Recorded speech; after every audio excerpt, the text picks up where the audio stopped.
Okay, hello everybody. We're the Heretic Sisters and we're back for another show. Some house cleaning first. Please like or subscribe to our channel if you want to see us, and it'll help us grow. It would be much appreciated. And we're just going to talk a little bit about our mission, and then we're going to start talking about our Chiron Return this week. So, hi, I'm Suzanne. I'm the Hopeful Heretic. I'm interested in exploring all of the frequencies with the hope of revealing something higher than our limited minds can grasp. Questions I'm pondering: what is the truth? Can we have both an individual truth and a shared truth? Is it possible to be an individual within a group? What is our individual versus shared responsibilities? Is shared and balanced equity possible? Okay, hi, good evening or good morning, whatever. I'm Tatiana and I'm a fearful heretic. I'm all about getting to the bottom of things, and at the same time, I can be truly superficial because I want to try everything at once. Questions I'm pondering: how do one see reality without distortion? How to embrace all the blooming complexities of life? How to express my experiences in creative work? The question, what's it all for, has not left me since I was a teenager. Great. So yes, this week we're going to talk about our Chiron Return, which just happened for Tatiana and I, our first hit anyway, this past week, which was really exciting, and lots of experiences already for me, and I'll go into that in a little bit. But first, we wanted to talk a little bit, or I wanted to give you a framework to understand Chiron. And the bridge that Chiron represents, because it's been really helpful as I've started to learn more about the process, the midlife process, or what I think Ra describes as our time of blooming, a 7-year process between the Uranus opposition and the Chiron return. Let's just talk about that a little bit more. I think it's helpful to understand where Chiron sits in the sky above us. I think sometimes with human design, I find anyway, it's very helpful to see everything in a body graph like human design represents. But unless you look at the mandala, and even the mandala itself is hard to see the actual transits and cycles in the sky. And that's really what, our ancestors used to map out the cycles, what was going on around them, their connection to the natural forces, and the sky above us was an integral part of their life. And we've kind of lost that connection. And so I think it's really helpful to orient ourselves about, where Chiron sits, because Chiron in our universe sits between Saturn and Uranus. And when our ancestors were, astrology is so ancient, and traditional astrologers used the map of the sky and the visible planets in the sky to represent and symbolize certain aspects of their lives. But Saturn is the last planet that you can see really visibly with your eye. And they didn't even really know Uranus and Neptune weren't discovered until the late 1700s. But you can't see them. So, and then of course, Pluto was discovered even later in the 1930s. You can't see them. So it's like, it influences us, but it's hard to grasp. They're kind of at the edge of the psyche. And here Chiron sits in the middle between Saturn, which is the border and the boundaries, and where we relate to kind of the larger framework of society, how we fit in, and how we're restricted in that way. And Chiron is this bridge between what they say is it acts as a bridge between the serious restricting personal energy of Saturn and the revolutionary, liberating collective spirit of Uranus. You see, the Chiron's orbit is a little bit erratic. It's irregular, and so it goes through the travels through Saturn's orbit, just at the edge, and mostly it travels within Uranus's orbit. And I think it's interesting to think about Chiron in that way. It takes, I think they said it takes an average 4 years for Chiron to go through each sign, but it spends more time at the beginning and end of the zodiac. So in Aries, where we have Chiron, it spends a lot of time, and in Pisces, it spends a lot of time. And it's interesting to think about, that irregular orbit of Chiron, and what it represents from, where we're restricted in our, in the framework of the collective, versus where we want to break free and innovate and be our own, it's almost like that separation, being our own individual. And it's also interesting to think about Chiron is also not, a visible, tangible planet in the sky, but it is that bridge between, the collective versus what's at the edge of society. We come into this life with wounds from the generational wounds, things that we can't even intellectually understand. I was looking over Chiron's story from a book that's really great. It's called, Barbara Hand Clow wrote it, and it's called The Rainbow Bridge and the Outer Planets, and it's about Chiron. And she wrote a book, and also Melanie, a lot of people talk about Melanie Reinhardt. She wrote a book about Chiron. I haven't read all of that one, but Barbara Hand Clow's is a great book, and so I'm going to be quoting a little bit from her book. But it's basically, it's basically the instincts, the separation of our primal instincts and our intellect. And so when we come into a family system, we're coming into a collective energy and a generational type of, almost like a wounding. We've separated from, over time, we've separated more and more from our natural instincts, and have relied on the mind so much. And my friend Seal described the Chiron wound as something that is indescribable. It's something that lives in your body. It's pre-verbal, so it's hard to really understand it and connect with it.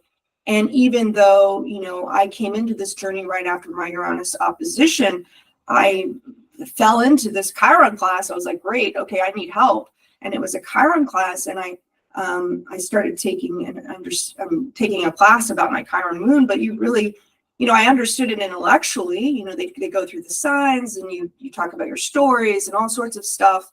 And I was like, okay, I can kind of understand it. But it took 7 years basically between my Uranus opposition and my Chiron return to really process what that meant. And I think even beyond that, it takes 3 hits of your Chiron return throughout the year that you're really feeling into what that wound is, and feeling into the themes of that wound. And Tatiana and I, we're emotional, and we're triple split, so it takes us a long time to process. But talking about the 7-year cycle, I think, is important. Ra talked about the 7-year deconditioning cycle, because it really is, your Saturn. You want to talk about the cycles and how 7 years represents a lot of, in spiritual circles, they talk about 7 years as a theme. And it is a very important time cycle theme, because, from the Uranus opposition to the Chiron return, it takes 7 years, or half a Saturn cycle. So, when you have your Saturn return, that is, basically that's your 28, at 28 years, you have your first Saturn return. That's a 4-year, 7-year cycle of Saturn. You have your Saturn square at 7 years old, and you have your Saturn opposition at 14. And then another Saturn square at 21, and then finally your Saturn return at 28, And that's when a lot of people say, oh, I got to be serious. I got to fit into society in some way. They have their families. They, they buy a house. They kind of sober up in a way. And then, they're part of this program of trying to fit in and try to do the things that Saturn tells us that we must do. And then again, at Uranus opposition, that happens in your mid-40s. Uranus is a 7-year cycle. And your square happens in your mid-20s, and then your opposition happens in your mid-40s, and it's basically shaking you up and saying, okay, well, I'm fit into this construct. Does it fit me? Is this really what I want to do for the rest of my life? Am I really going toward my individual purpose? A lot of people start to individuate and separate actually from society around their Uranus opposition. It's like your path to separation before you go into the unification again. And so it's, time to shake you up and say, you're seeing your mortality. Is this the direction you still want to go toward, or do you want to really lean into your individuated purpose? And over that 7 years until you have your Chiron return, Chiron is every, at 49, it's 7. It's very interesting. It's the 7th cycle of 7 years. And so there's all of these 7 years, and so it's not just, Ra would say, like, you have 7 years to decondition, but that's just the start, because, you're processing so much and you're changing and you're making choices as you go. Either you're not making choices or you're making choices to do something different or the same. And each choice or each ways that you process and you choose brings you into a new cycle of becoming. And I also just wanted to point out one more thing before we go on to talk about our Chiron experience, is that I thought it was very interesting from a pattern perspective. I'm always, I love patterns, as you'll see from my repetition of this theme, is Saturn is likened to the moon's orbit. And then the moon takes 2.5 days per sign to go through each sign. And Saturn takes 2.5 years to go through a sign. And so it's like, it's a marker of time. And as the moon is basically our daily rhythm. And Saturn just expands that daily rhythm into a 2.5-year cycle. And so if you kind of notice Saturn's, traveling through each sign and what it is when it enters a sign versus how your life is changed after it's gone through that sign, I'm sure that you will see that there's a marker of time there, and that you kind of shift every 2.5 years into something new. And then it takes Uranus 7 years per sign to go through a sign. So that's another 7-year cycle. And our moon trines Uranus and rules Saturn. So it's a very important aspect for us. They say there was a argument online about whether Saturn rules Aquarius, because that's the traditional ruler of Aquarius, versus whether Uranus rules Aquarius, or whether they co-rule.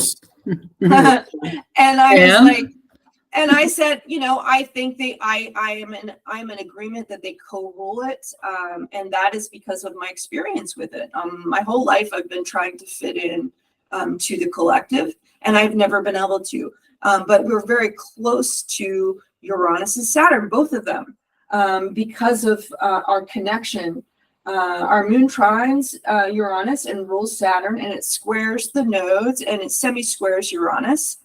So we're very highly attuned to both planets.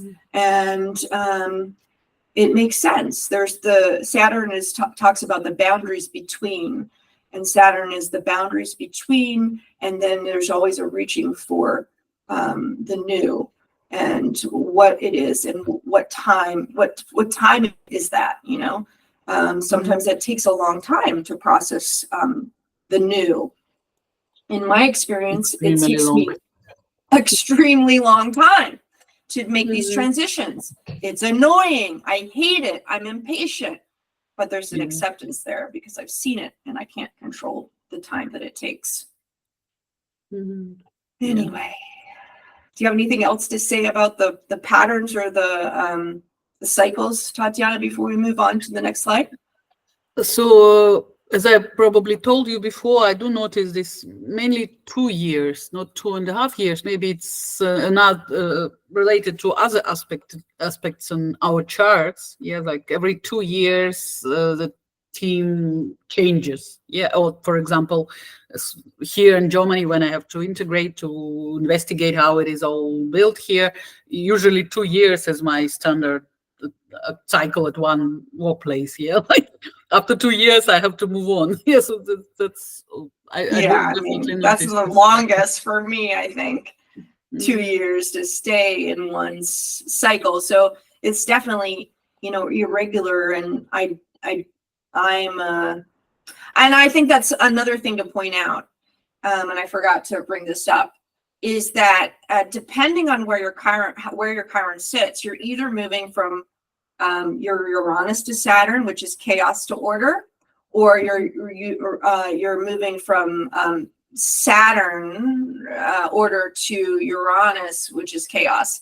And our chart is set up where we're moving from chaos to order. And so you probably recognize this in your own upbringing. My younger years were complete chaos, and I've been trying to figure it out ever since. But I go through periods, and I don't. I think this is the time when it possibly shifts. I hope. Yeah, let's hope. Let's hope. So some part of me likes that chaos. I mean, we're drawn to it. That's what we, it's the growth and things like that. But at the same time, too much chaos is tiring sometimes. You know what I mean? Especially it when takes a lot out of you. Ripple split. Yeah. Too much chaos is truly tiring. Yeah. So that newness, that attraction to newness, possibly that's something where we're going toward, our career. There's things that can bring out, leaning into your natural who you are, and utilizing it productively, I think is helpful. It's like, okay, well, I became a consultant. That's better aligned to what I need, which is starting new things. And how we're going into kind of the spiritual second part of our life. That's always something new. There's always new people that come in, and you're always, so there is something new about that. But in a way, we're going toward more structure. And we'll see how that plays out, whether that's true or not, but it makes a lot of sense to me to find that stability. Yeah. Yeah. Internal one. External, I wouldn't expect looking at our charts. Yeah. It's our work, right? So we're reactive, we're working on our reactiveness, so it's like, okay, how do you, and our moon squares the nodes. So it's like this, and it trines Uranus. So there is this instability, inner instability, because we're really good at adapting, but there's a moment when you really need to find that inner strength and that inner stillness, the 50, what is that? The 52, that inner stillness, that no matter what's happening on the outside, I'm staying quiet. Yeah. I'm here. Yeah. And I think it's the choices that you start to make when you're feeling into your emotional life. I think I've started to see patterns of people coming in, and it's like, okay, well, do I want to go toward that? Or do I want to set up, what I need for myself in a more structured environment and say, I can do this, but I can't do that. These choices that we start to be conscious of, whether it aligns with our emotional authority or not, because we'll be invited into things. I don't think people get afraid. I think, oh, I have to sit here and I got to wait for some invitation, but I think when you're new, that, and especially when people make it so strict about it has to be verbal, or something like that. And it's just your mind is always at play. But when you take a step back and you really understand what it's telling you, because I don't think human design is telling you anything other than your natural orientation. And people get all freaked out about certain rules. It's not about rules, it's just about the ways that you operate naturally. And so if you take a step back, you're like, oh, well, you're invited in, for me, I really can't do anything unless I'm invited. I can't function. I can't do something. It's very difficult for me to follow an obligatory thing, or I got to go get a job because, I have to feed my family. I will do that. My body is made to move that way, but it's not natural for me to go into a situation unless I've been invited, unless I've been called into it. So. Or maybe it is important because we are both projectors. I learned it from my teacher with whom I made a certification with Tatiana Garabenko, that, for example, for a projector, if you imagine myself now, walking down the job market here in Germany, and I could be invited as simply someone to work, to do some stuff, a part of the mechanics. We have here process, you have to build yourself in and function as a part of this mechanics. Or somebody looks properly at my CV and says, oh, you can do this. You can do this. Oh, nice. Then I want you for this stuff. So Tatiana told us it is extremely important that projectors understand themselves also. So we ourselves have to recognize our qualities. If I would try to sell myself as a manager, simply as a doer, I could do it. I can imagine. So I've done it already. We can do anything. Yeah. Yes. We can. We really can. Yeah. Not good, but exhaustion, burnout, or whatever. So invitation. So let's see how it unfolds in my life. But now at least I'm standing at the point when I understand. So invitation means that somebody recognizes me for my inborn qualities. And not implements me as a part of the mechanics or some kind of system. Yeah. So that's the difference. Yeah. And if it is formal, informal, it's absolutely doesn't matter. Yeah.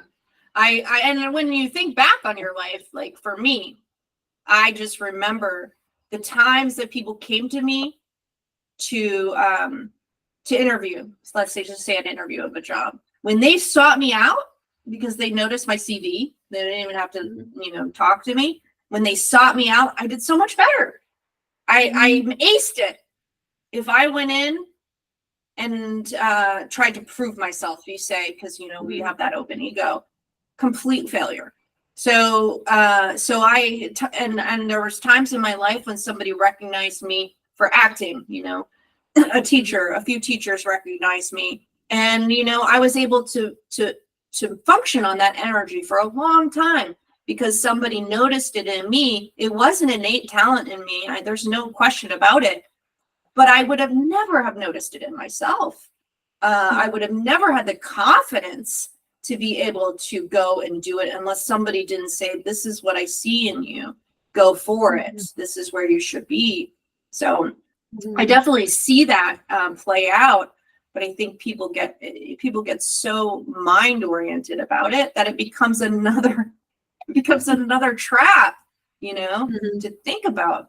So I think it's hard for projectors to really understand that and to also not buy into this this world where it's like you're basically asking for outer authority all the time for every decision. And I'm like, oh God, this is totally not where it's supposed to be at. But people distort things and they don't really understand what the knowledge is actually saying.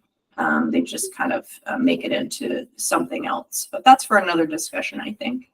Yeah, maybe we can do a separate. Yes. Okay, Chiron Return. I wanted to start, if you don't mind, Tatiana, just to talk about the, to go through some of the quotes that I pulled out from her book really quickly, and then we'll just talk about our experience. Okay. Okay, so Chiron was a half horse or unicorn and half man Let this resonate in your psyche as you feel this archetypal union of the animal and human in your solar plexus. I thought that was so interesting when I started to reread this about the solar plexus. Notice that the union of the animal and man is right at the solar plexus, and the phallus is on the horse's body and not the man. The symbol tells us that the struggle with good and evil powers is with Pluto and not with sex. This powerful symbol has emerged now so that our obsession with puny sins can end, and now we can struggle with the real powers and principalities. This great teacher who is animal and our obsession with puny sins can end. That was a repeat. Sorry about that. The great teacher who is animal and human, cosmic and sea immersed, was a healer and a warrior. This archetype has the power we need to face the dark side, our seemingly endless love affair with death and evil. He is the bridge to our animal selves and the recovery of our power and energy. According to the Greeks, the centaurs in general were rapists, sodomizers, and plunderers, exactly the same behavior the Christian conquerors of the Americas projected upon the Native Americans. Historically, the source of justification of genocide has always been exactly this type of projection on people who are in the way, and the ability to integrate this form of destructive shadow could be within our grasp. Now that Chiron has been sighted, Chiron was a model of a high warrior energy, unlike the other centaurs. The low warrior energy resulted in rape and plunder. The high warrior energy is protection of the feminine hearth and mastery of skill. Another manifestation of working out Chiron energy since its sighting can be seen in the sexual confusion of many modern spiritual teachers or gurus in America since 1977. That was when Chiron was discovered, 1977. That was 2 years after we were born. The male and female followers of teachers have desired mastery and initiation training, and they have often gotten control and sexual exploitation. At this point, it is time to say that the sighting of Chiron indicates we will find the way to stop polluting the earth and being victimized by elemental destructive forces. In the words of Tony Joseph, by separating ourselves from nature in our attempts to harness and control it, we have paradoxically become like the destructive live centaurs, unable to constrain ourselves. Remember, Chiron is the wave, the teacher of pragmatism who leads us to mastery. What is mastery? Mastery is completely ensoulment. It is conscious embodiment of our highest essence or highest octave deep into ourselves. That's from Barbara Henclau, Chiron book. I recommend it highly. And another thing I just wanted to point out, it was discovered in 1977, 2 years after we were born. Moon is right on our Saturn in the Chiron chart. And from the USA perspective, the Chiron return just happened. Also, it was at 19 degrees of Aries. And somebody talked about how it was it represented toxic masculinity in Chiron in the American chart. I didn't task you to look it up for Russia, but it would be interesting to see where it is in Russia's chart. Maybe we can have a follow-up aside to that.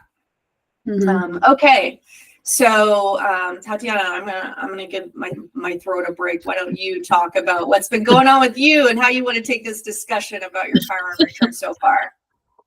So let's start with the funny thing. So in the beginning, I'd like to look at it from a jokingly funny perspective, just because the situation in which I find myself, and I suppose you do understand me, you definitely understand me, like on the right picture, one can notice how I feel for the moment being in the middle of. So generally, it is considered that this Chiron return point, which was for us on the 2nd of May, it is in the middle of the cycle, so 3.5 years before and 3.5 years after. So until this day, my Chiron return approaches to me the way it is pictured on the right, on the left also, yeah?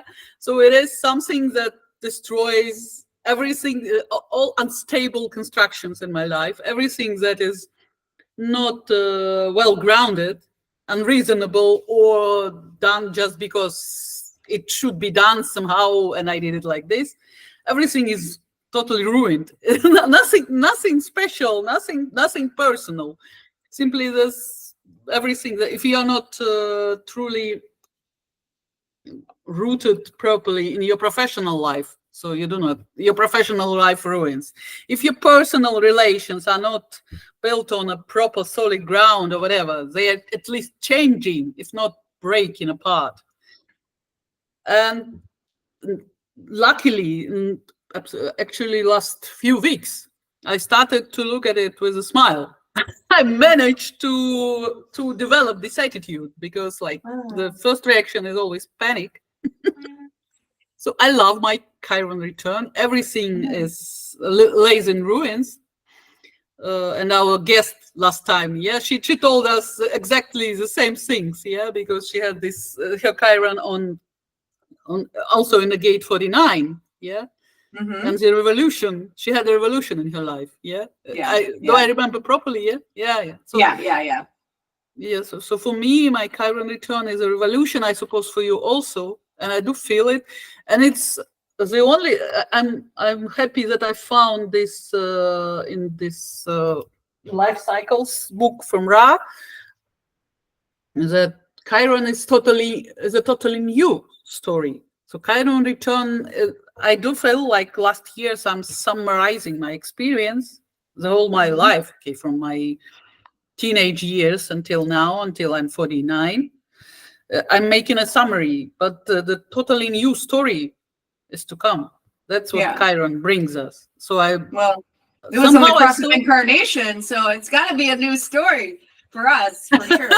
It's gonna be a new story, but it is a new story, and it is not like something you're taking all this. So you're taking anyway all the stuff that you've learned before, but the page, it would be another page in your life book, and who knows what one should expect. So could you please switch the slide? Sure. There is also another side in this situation with Chiron. When I was searching for pictures related to Chiron, that's what Unsplash offered me, because there is a Bugatti Chiron, and I love it. Like you can see, it's a beautiful car. The design is amazing. I'd love to see one in real life. Never before, I suppose, or maybe once, but it was Lotus most likely. I noticed such things, but I never saw Bugatti Chiron. So potentially, and I feel it sometimes, that could be another side of this Chiron process. I'm not expecting Bugatti Chiron in my life. It is okay. I have no car, and for the moment, my driving license is not valid for Germany. Luckily, I'm married to a nice man who loves to drive, but doesn't matter. So probably, I'm hoping that next 3.5 years would show us, just because we are close in our charts, some other aspects of this wonderful process. Well, that's my hope at the moment. When I studied, when we talked about Chiron, because everybody focuses on this wound and they talk about the wounded healer, but my teacher, who will remain nameless, he talked about it, and I've read a little bit more about it after, is it's where we have our maverick energy. It's our genius too. It's where we have mastery. So in a way, it's maverick. It is Bugatti like. If I think there's this choice to lean into that or not. There's a choice to embrace that maverickness of us or not. So I see it. I definitely see it. You feel it, Even it is even a feeling, And luckily, last week's, you not only see it, you feel it. Yes, sometimes in your body. It's something new. Like your life changes are actually so dramatic, at least for your mind. It is already an embodied perception. For me, it is a relatively new thing. So, for example, when I was sitting in a library, like triple split, I really enjoy walking in public spaces, and libraries in Berlin are amazing. And I was sitting again, and after I noticed a pattern of my behavior. Actually, I have to thank you for this stuff. I had to prepare myself. We had our date set it for our podcast recording, and I was digging into it, and I recognized, and suddenly I understood that I'm almost always finding myself in my transference, in need, not in my fear motivation, just to dig, to research. But I'm becoming needy. I need this. I'm researching because I need to protect myself. And I'm spending years in this state. And I suddenly sitting there in the library looking at my chart and at your chart, I suddenly understood it. And immediately there was an amazingly pleasant feeling in the whole body. It was really strange. Like, you can compare it like you ate something that is really delightful and you feel satisfied after it. So it was something like that. And I was sitting there in a library in the center of Berlin, like, okay, now I know how the 4th year of experiment looks like. when probably you left that side of Chiron with a punishment and are pushing towards your Bugatti side. But and it was an amazing experience, and it happened. Like, good. I felt that too, and I didn't really connect it so much. So thank you for bringing this up. But I felt a deepening of my understanding, because I think especially for a triple split, you can't even imagine how much I'm looking at things and tracking, and I'm an obsessive tracker, because I really am trying to feel into the experience, but it's like there's a block for me. There's a blocker until there isn't. But I think what's so great about triple splits is that we embody it completely. Once we get it, it's in us, and it's very deep in us. And so I started to have those breakthroughs just recently, the breakthroughs, and maybe that's the 2343 stuff too, but it's just like, that experience like you described, that's what that is. That's what that is. So I have not been as joyful. I mean, I've had some hard experiences just recently that have helped me embody that, the themes and more, and to feel into what I needed to feel into. So it hasn't been all rainbows and happiness like you, but yeah, it's the deepening is there. You notice it, yeah? Nice. Yeah. Yeah. Nice, not only me. So I'm not that crazy, yeah? Somebody else is on the other side of the globe.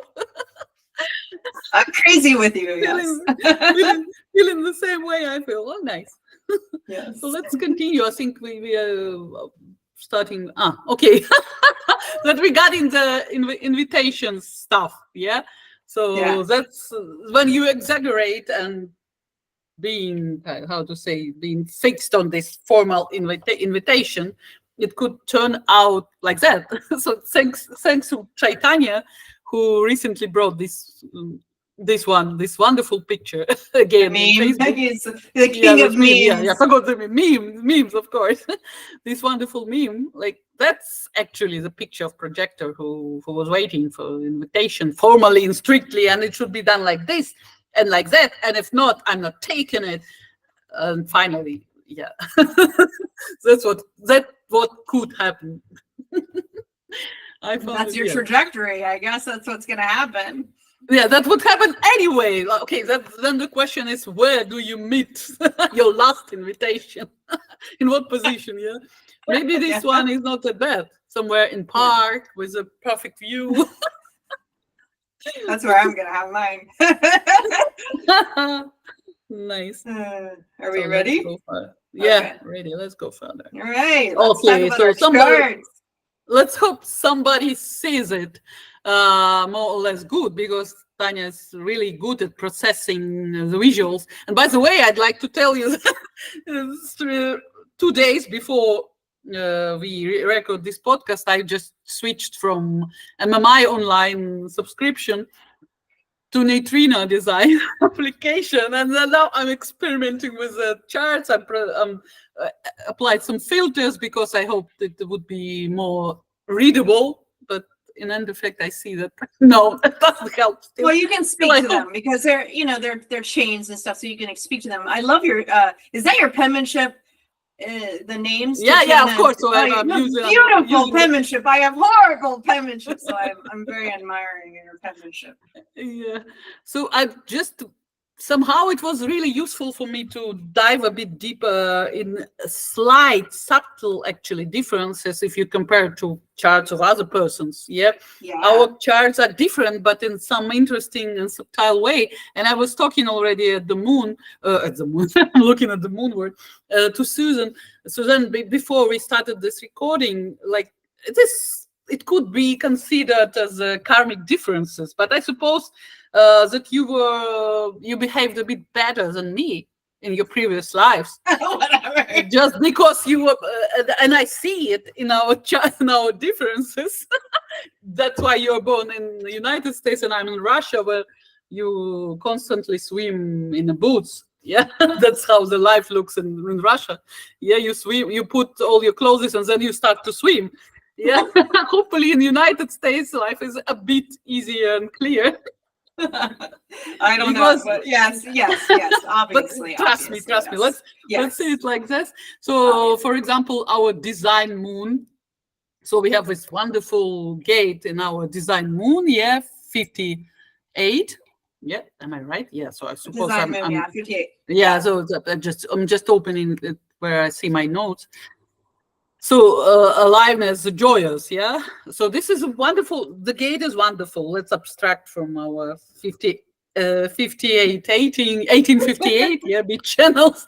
But 58 itself is a nice, joyous gate, a nice, joyous gates. And of course, Susan has line 4, focusing. Yeah, in exaltation. So structuring and focusing properly on the stuff that is interesting for her with joy, and that's how that's how her energy is structured. And what has Tatiana? Tatiana had second line perversion.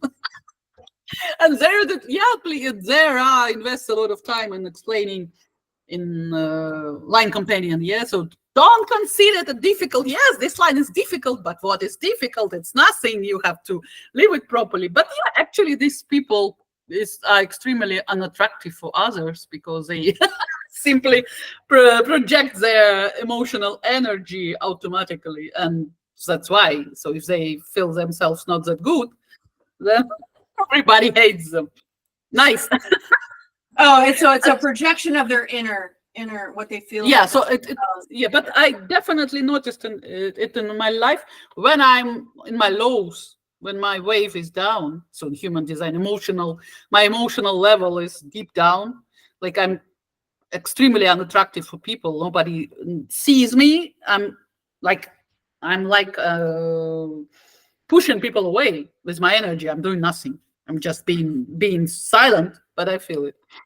Then the other difference, so there are some differences because we were born not at the same time and on the opposite sides of the globe. And Mercury, yeah, so you have 44 there coming to meet, and there's this intuitive person who can do a lot of this community, and you can attract these people. It is subconscious for you, but I saw you when we were together in Stockholm. On immersion with Marianne, like you are so easily surrounded by others. It's not. I'm not. I'm not well with it. Sometimes I could be on stage. I could attract attention, but it's not that natural for me.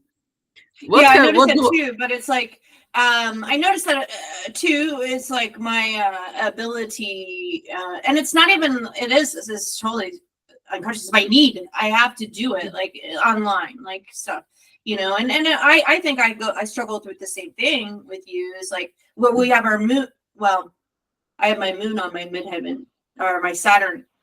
Sorry, my Cancer rules my midheaven, so it is very much what I'm feeling is whether people are going to come to me or not. If I'm connected to my spirit and I'm alive in my spirit, I naturally attract people for good and bad, you know. And in the community, I'm much more vocal than you in online and community, but it's just, it's unconscious in me. I have to do it. It's a part of my process. It's not like some kind of strategic thing that I'm doing that I'm good at. I did go into marketing, but I have a really hard time with marketing.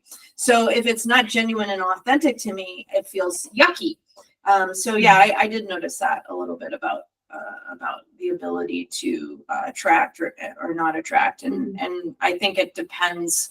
You know, I grew up in a very large family. I had to adjust to a lot of people, and so it was kind of a nurturing, learning thing. But also, I think it's reflective of our church. Why did we have certain things? You know, because we were born into certain environments, and it's just natural to us. Yeah, of course. I found it somehow interesting to compare. Of course, we are now not talking about the circumstances. Yeah, they also they build additional layer of conditioning. Yeah, of course. But these subtle differences, I definitely consider your karma is a little bit better than mine. Because, for example, if we are talking about gate 44, like I have 28/6, Blaze of Glory. There is a nice song. Yeah, Guns N' Roses, Blaze of Glory. Doesn't matter, because the people who has this line, they are really professionals in self-destruction. And after I read one more time all the description of this line and line companion here and there, I even feel myself happier now because I'm still alive. Yes, I'm still alive because nice. I had a lot of tendencies in fulfilling what this line promises. Luckily, it's Mercury, but like self-distraction and this love for doors, live fast, die young, and so on. That was truly part of me in my youth, and I experienced a lot of stuff that I'd rather now when I look back, like, Tanya, why? Now I know, Blaze of Glory. Yeah, of course. I'm not, I cannot blame myself for it. I'm not responsible. No, of course I'm responsible. And this is my life. And I took all these decisions, but it's really funny how it could be sometimes. How funny it could be. For example, if we talk about our personality moon and line, so gate 55, abundance, spirit, wonderful gate, of course, interesting, deep, and blah, blah, blah. So you have line 5, growth, and I have line 2, distrust. It's also funny. So it's a bad karma for Russian-born people. So distrust is also kind of difficult one, and I have to. So, like with perversion, yeah, perversion is an interesting one, but you have to dive deep to understand it. So I found these subtle differences, they continue, of course. Could you please switch to our next slide? Yeah. Just to understand. Oh, nice. It's even better. Nothing could be seen. Nice. I'm sorry, the audience. I would improve my designer qualities, and find a way to export these pictures in more readable, more readable way. Just you because can speak to them. You can see the most important parts. You can speak to them. Okay, so of course we have a different cognition. So this is a taste one and outer vision for Susan, and my ability to taste here, there, and run from left to right and find another piece. I notice it when I prepare for the podcast, for example. And what else? So taste and hot thirst, determination. Okay, taste again. What is also important? So variables, understandable, just a slight difference, which could be a bigger one. I suppose my one, PLR, DLR, is a bit more even unstable, although we are both not especially stable ones. We do need to take care of ourselves and have a proper surrounding to be more or less stable. Do you agree? Yeah. So it's actually it's true for both of us. Yeah. Yeah.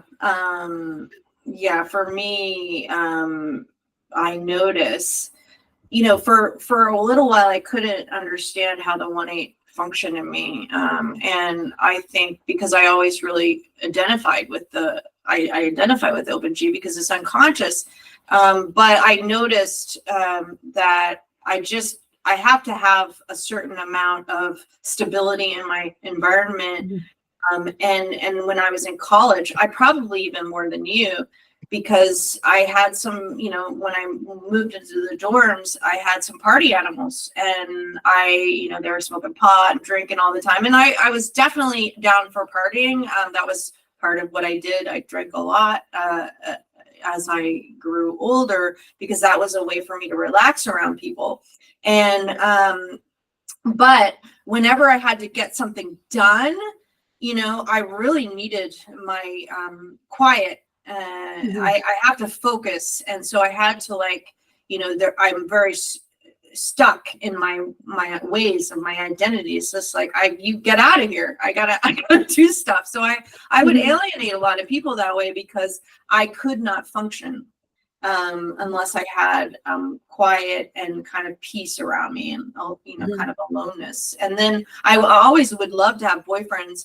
I had a couple of boyfriends where it was like I would go visit them, and I could just totally be into their thing, and I would be fine with that whenever I needed to break away.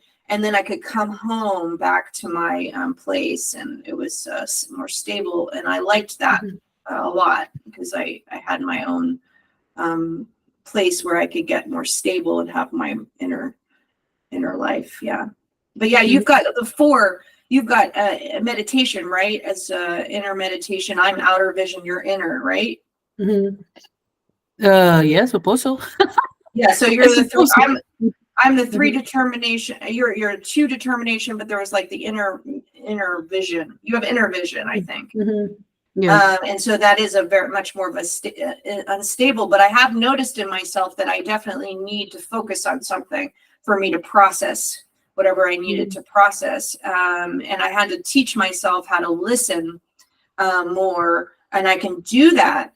And voice is very important to me, but to process something, I really need structure and an outer something to focus on that helps me understand what. Like if somebody gives me a reading, I hate it, and they don't have, there's nothing to focus on, I totally lose half of it. Like I can't, like I would have to go listen to it over and over again, because I can't orient myself to it. Okay. So let's continue. The difference is also in this sense here, action and judgment. Yeah. So that's also different for us. Yeah, and then we continue to fear and hope and transfer. What is the action and judgment? What is the difference, do you think? I have judgment, you have action. What is that? What is that to you? I don't know that depth so yet. let's say, so this is more, so action is more, we'll live in the spleen and move into ajna. So it's a mind, logical, practical approach, what needs to be done. That's what I feel like every time I'm approached. So I'm always trying to figure out what's need to be done. I sometimes have problems with my family. Like you're just told me 3 different ways to go out of this situation. Yeah. And I was trying to switch myself to other models, because not everybody can accept it. But that's what happens automatically with me. And I suppose that's simply, could be useful if I would be aligned with my nature, with my true nature, if I'm a coach or a consultant or whatever. And it's nice when you come to a person who can offer you in 3 different ways out of the situation. That's the question for me, how I can switch from this punishment, self-punishment. Okay, find your purpose, align to it, and then probably this would be a gift. Just a second, and now I can clearly talk a bit more clearly about your one. Yeah, just a second. Sense judgment. This is a solar plexus location. Yeah, need to tap into their feelings and carefully observe the behaviors and expressions of others. So it, like in your case, it is more like, I'm definitely the one who's like a machine gun offering the solutions, yeah, solution oriented. And for you, it is a more feelings, processing the feelings and understanding and feelings of others. It is a different, yeah. So I suppose it is more right one, yeah. Right. What do you mean, right? So I mean, like not structured, not active, not. I mean, left versus right. Like, yeah. So no. Yeah, that's what I mean. That's right. Okay. Yeah. It's I think I have. I pick up on things, nuances of people and their presence and what their bodies are telling me and what I feel is going on, because a lot of people lie to themselves. They don't communicate what it is that is going on. I have a hard time sometimes with open solar plexuses because they mask, they avoid, and so they have a hard time with me because I want to like, no, let's get to the real issue. And they're like, and so they distract and they avoid and they don't answer questions. And for me, it's been a training of, okay, I can't go there and I might not ever be able to go there, and I have to back off.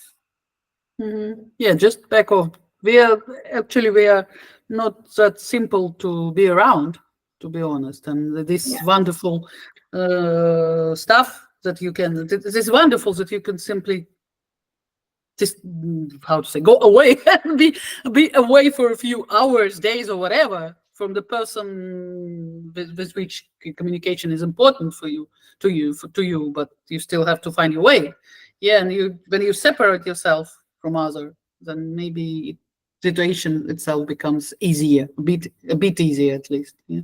I've noticed it, so that's what I notice in my with my partner. Yeah, my poor partner. I have to feel all my emotions, which could be sometimes amazingly blooming in so many colors. You know what I'm talking about, yeah. And he has an open solar plexus. Oh God, poor Volodya. Yeah, I don't think I think as my experience with my mother, I was just like, oh no, I have a hard time with open solar plexus people, because I'm like, I want to get, like, let's get it out. But then sometimes people, depends on the solar plexus, like, I don't like to be I don't like it to become toxic. And so sometimes people are, with the defined solar plexus, they're really confrontative, but they're not nice about it, or they're not like willing to, they're like so like grabbing you like by the throat, and I'm not like that, but I definitely would rather talk about, I have to talk about it, talk it through sometimes. And in open solar plexus, they don't, so a lot of the times I find that they just want to let it, they don't want to talk about it. They just want to let it go. Yeah, they want to skip it, of course. Yeah, but sometimes when you meet the solar plexus, it's like my mother, most likely she has also an open solar plexus, and she was returning my emotional energy in 3 times stronger than I.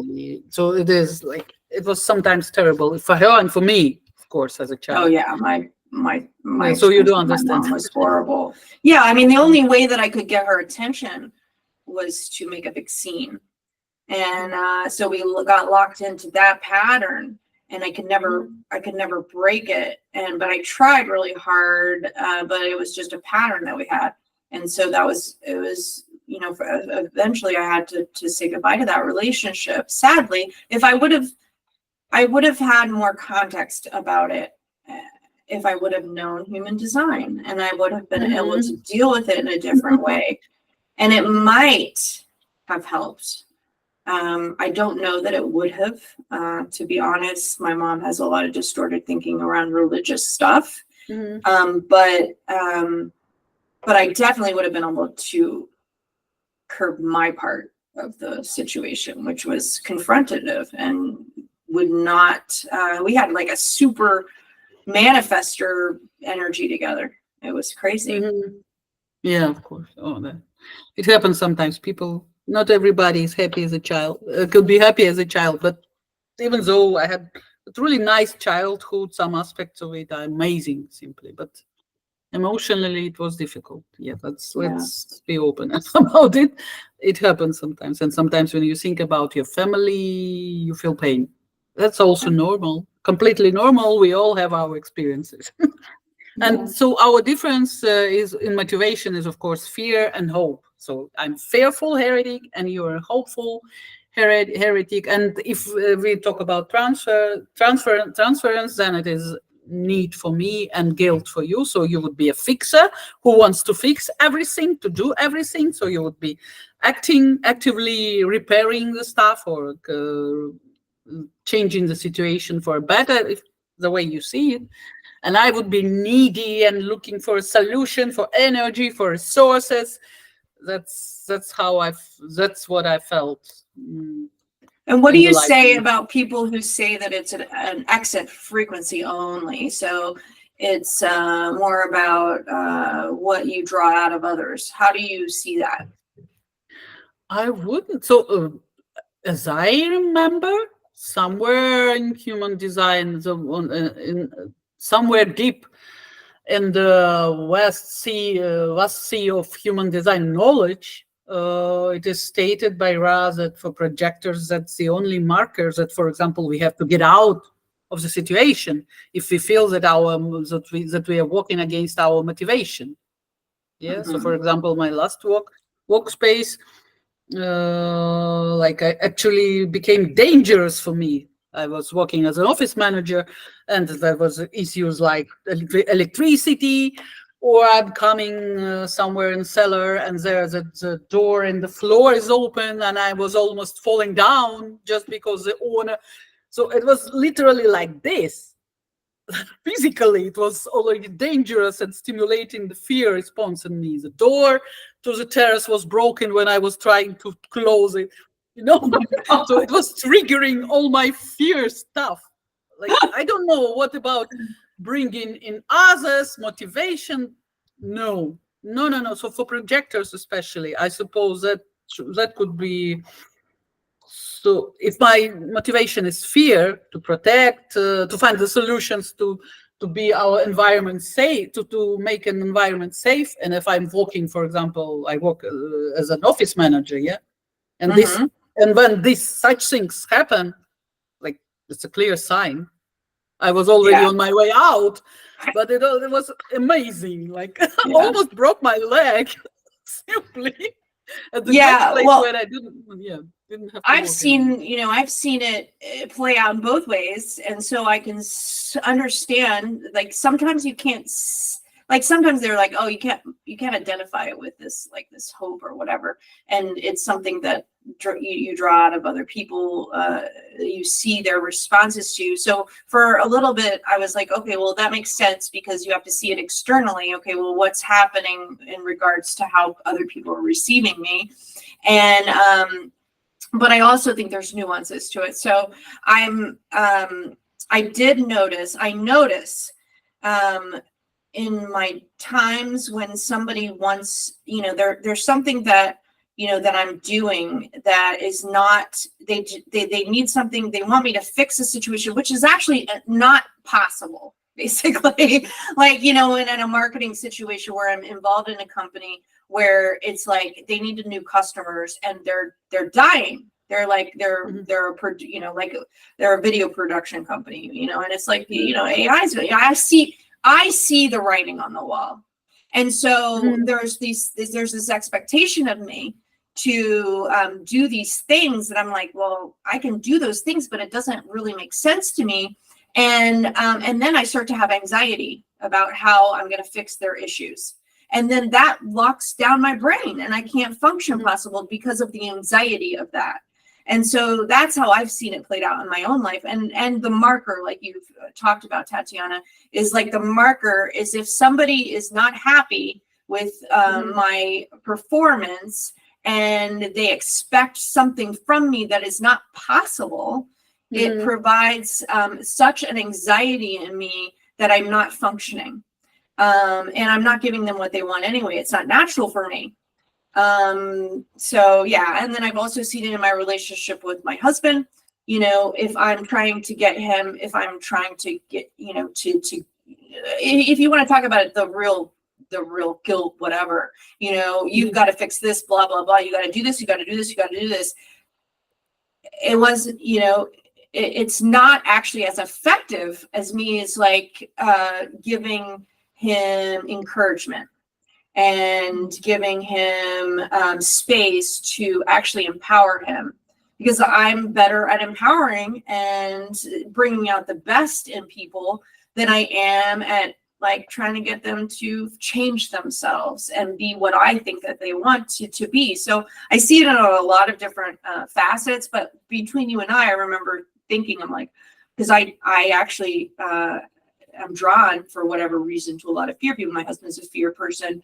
And I was like, and the ways that we were working, I was like, okay, because I'm when I'm, I guess, around fear people, they instill in me, I guess, I think it's a natural part of me of these planning. I've got to do this, because I don't know what I think it's probably because I don't know what I'm going to expect, from you. Mm-hmm. And so, and you always bring to the table, your genius, your inner genius. And I'm like, oh, okay, well, I can trust that now. And I'm perfectly fine doing all of the structure stuff that I need to do for myself, because that's what I need to do for myself.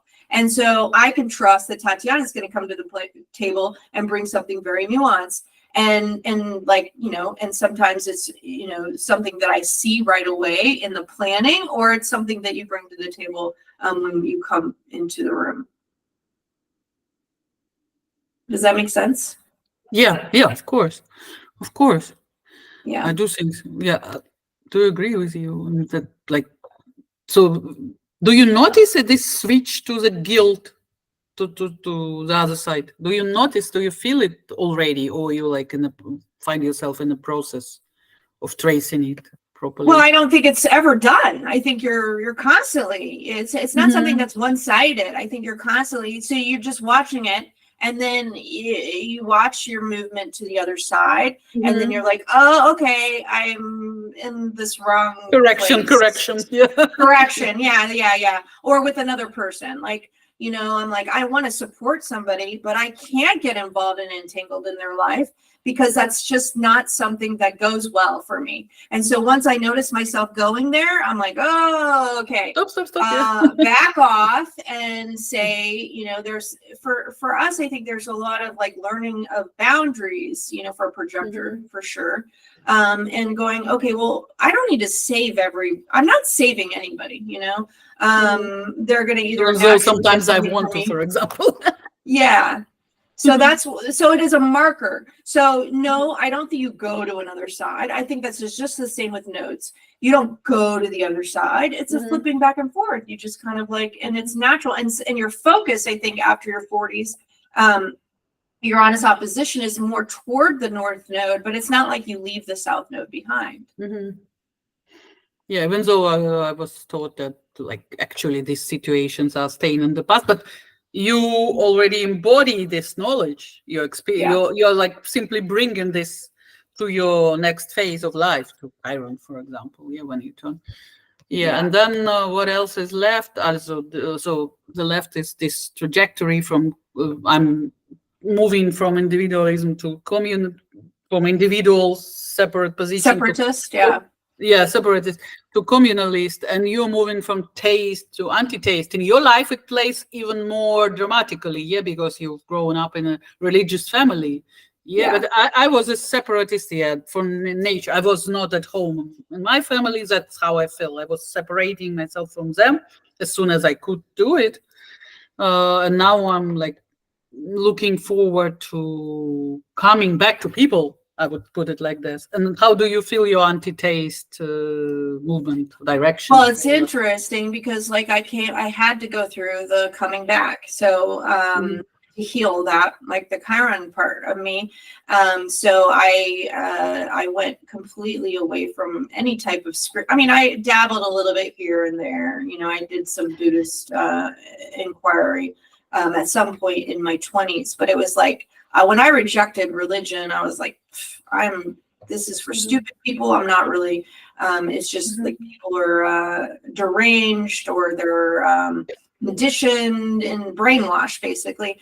And I really had a broad feeling about that. I always describe myself as agnostic.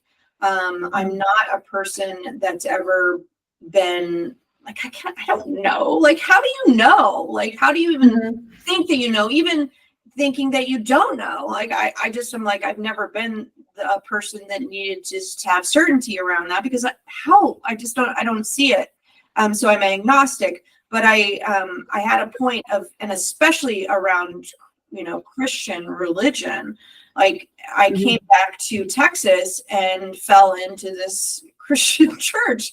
It was a very different church, but it really brought me to the roots of Christianity. And it brought me to Kerchief and really the roots of Christianity, how it had been distorted and all this stuff. So when I came into human design, I was like, what the fuck are these people doing? Because I saw a lot of the distortion that was happening. And I was like, these guys are completely deluding themselves and creating this religion around this. I'm sorry, but that's how I see some of it. And but because I have that history, and I can notice when people are starting to do things like that. But I was able to really deepen my understanding of spirituality and religion so that I could encompass something wider, like a bigger holistic area. And I still find myself, and I'm at the last stage, maybe that Chiron, of the insecurity around even my interest in astrology and human design from the place that I went, which was more of the technology and scientific community. So I have a lot of just internal insecurity about, I'm just as deluded as my mom or whatever, or all these people, because I'm like believing this spiritual practice. But it's natural for me to want to go to something that's, I find a lot of communion with nature and with the higher forces. So I'm still like kind of working through that. Anti-theist, though, from what I'm understanding, it is more around trusting that God is in you, or whatever is in you. And it's not something that's outer, and that definitely has been cemented in me, because we're part of everything. Like, we're just in it. There's no separation as far as that goes, but that's how we learn about ourselves, is by comparing ourselves to others and comparing ourselves to the cosmic forces. I definitely don't think I'm like a cosmic force. I mean, I'm just a part of the cosmic force. But the small particle, amazing. So very small. Yeah, but anti-theist. So that's the words you said. Like, this is applicable to each of us. For me, especially, like, find God in yourself. By the way, interesting experience. I recently visited a meeting with a Buddhist teacher, the Tibetan one, but he has grown up in India, and then he moved to Germany. He's married to a German lady. This is not a typical stuff, but it is allowed somehow, and he stayed at this. So he is also Tulku, so a rebirth of the famous teacher of the past, and he was recognized when he was 17 years old, relatively late, not 5 years, when he was 5 years old. So to make the long story short, so last time I saw him in person, sometimes he does online sessions, where it was 2019. He was younger, they had only one child, and we didn't have Corona and all the rest that happened in these years. And last time when I was, this previous time, I noticed that and I was in totally other state of mind. I met human design approximately 1 year later. Yeah, so I saw him in summer 2019, and I remember how after 1.5 hours, I definitely felt more relaxed, and my mind was quiet and everything. So he definitely has a very strong aura. because like he spent 11 years in monastery practicing, and I consider Tibetan Buddhism as a great source of inspiration and practices that could be helpful for each of us. Doesn't matter if you're Buddhist or not. So I was really amazed how it works. Like when you're rooted properly in your natural state of mind, then you could be helpful to others simply like that. When you sit near this person, you feel yourself quieter and you feel yourself closer to yourself also. You're connected to your true spirit. So 5 years later, what do we see? He was amazing. I didn't notice actually the difference. It was not that dramatic for me. I was quieter. My mind was more quiet at the end of the meeting after approximately 2 hours. But what he said amazed me. He said, so he started the talk about the subject that was announced related to some Buddhist problematic. But finally, he said, like, people, you better ask me some questions and I would answer them, because last days, last period, last months or whatever, recently, I feel myself like I'm attached to a roller coaster in front of it. And the roller coaster moves like that, and I cannot stop it. That's how my mind feels. And that these words spoken by a person who spent 11 years in strict training as a monk, and after that, of course, he moved to another culture. He's learning German now. He has now 2 kids. He's a father. He's a teacher. And so, but can you imagine the person prepared like this feels like he was really sincere. That's what I find amazing. He was really, truly sincere in it. Like, I'm unable to talk for 2 hours with my ideas, but I'm able to answer your questions. He answered brilliantly, but I don't know how to explain it, said he. He said, like, but I feel myself attached to a roller coaster. Now to the front of a roller coaster. And I never felt like this before. Yeah. I suppose 2027 is approaching and he feels it. Well, I mean, when you're away, it's so easy. You can be awake one day and be fast asleep the next, because if you're not in the state of practice, you lose it, even if you have all that time. Yeah. But I suppose he was talking about the change of energies. The change of energies, yeah. But the curtain behind us has changed. The background color. Yeah. It's been a lot of craziness, like in general, affecting a lot of people. Yeah. So maybe it was more related to that there are practices that which were developed and weakened. Yeah, dominant 1,000 years ago. Yeah, how to deal with the reality, how to stabilize your mind, and to go into practice properly. And some of this stuff doesn't work anymore. Because if the person like him trained like that and he said, I'm meditating, I'm doing everything like usually, but something has changed. Yeah, so that's like interesting. I was gonna ask you, I was like, well, maybe he has when you started talking about it, does he have the 52?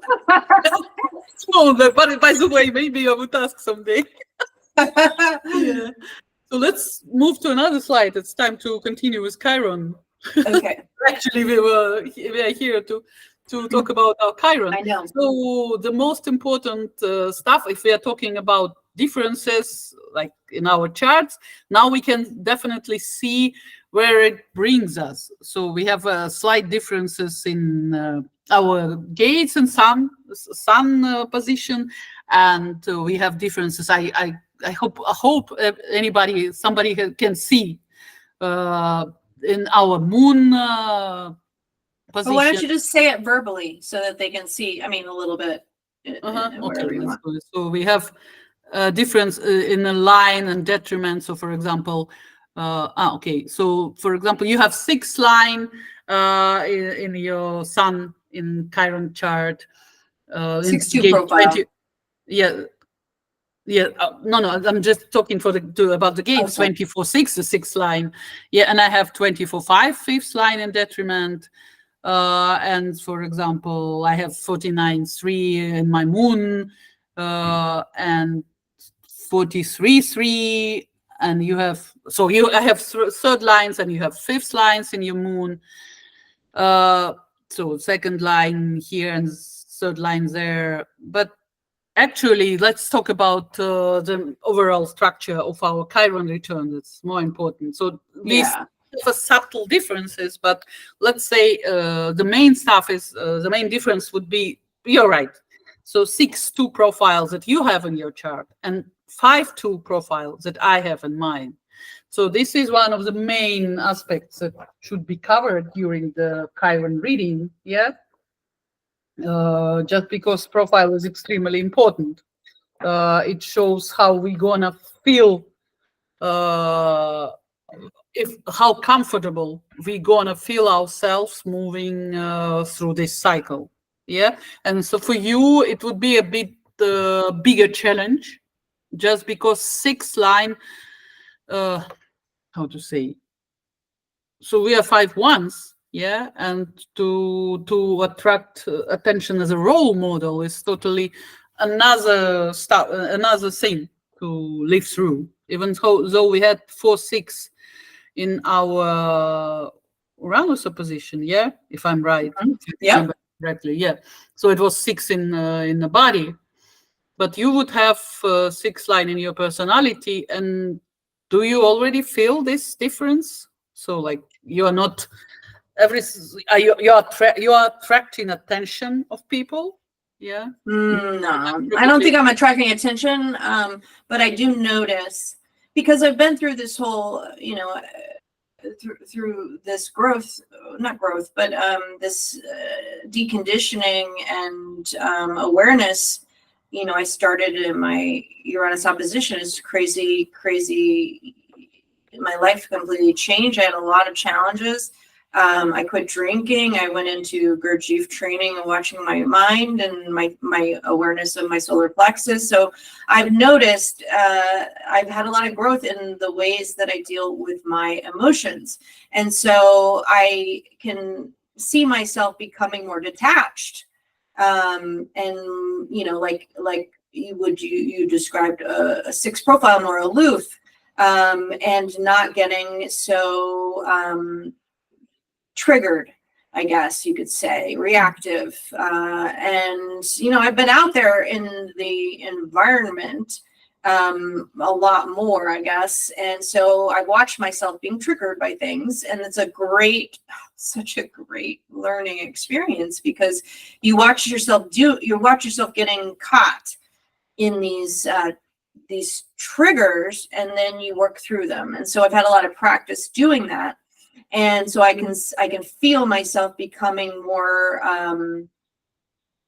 more sophisticated in the ways that I handle that, and dealing with my emotions and understanding what's going on in the wave, and understanding the time that I need. So I just feel like that's just part of the growth that I've had in awareness. But as far as becoming a role model, no, I don't see that. I actually see people, and I don't know if it's because of the transits or whatever, but I see more people staying clear of me. So I'm kind of lost at this moment about, like, well, where is it that I fit in? I don't feel like I fit in anywhere. Maybe that's part of the 6-2. I've always felt like that, but it's been even more pronounced in the world, because it's like I don't feel a part of. I don't want to talk really about politics. I'm not really I'm just not as engaged, I guess, in the world, and all of that stuff just kind of makes me ill. I'm kind of experimenting with different social networks, but like Threads, or just like the public discourse is just like most of it is like, and I don't like that. So I see that. Yeah, I see that, and I think I'm still in sort of a transitional mode about that. Yeah, I think that's the biggest thing that I feel right now. I've had some experiences of the Chiron and what that represents for me. And it was interesting. I don't know if you want to go into this right now, but it's interesting, the Chiron itself and how it connects into our sacral, and then also our ego, which our sacral and our ego are the only undefined parts of us. So I thought that was interesting, and so had some depth to what that meant. And I definitely felt some themes around the actual events that happened to me around the time, but I'm not sure if you're ready for that. I want to wait until you're ready. I mean, that is on the list just simply because we have our sacral defined and our ego, so it would be an unusual modus of functioning. Actually, in our first Saturn return, my ego was defined, and I suppose in opposition, in Uranus opposition, it was open. I'm actually happy. Sometimes it is nice to have a defined ego, even though we have to be careful. It's just a transit, so it's just a cycle chart. Defined sacral, okay, it means that we could be excessively active, and we have to take care and watch out and not try to overload ourselves, whatever comes, even though it should be most likely interesting stuff, just because the cross on which we have the cross of incarnation, the cross of incarnation, that we, if we consider Chiron as a fulfillment of our purpose in life, as a kind of enlightenment aid to the passenger, and the Chiron is a map of it. So you're to meet your true self. Okay, nice. I like it. I like the cross of incarnation just because, like, it reminds me of my favorite archetype of Pythia from the Matrix movie, from Oracle, just because it is it. So, like, the cross of incarnation, that's what it brings. Let's put it like this. Right. Well, how do you understand it? Because I read it, I've looked at it, but and what Ross talks about it as it being more that we're just a channel for other people. Like, what do you read into that? Channel for other people. Yes. Oracle. Let's go to Oracle. An oracle. Oracle, of course.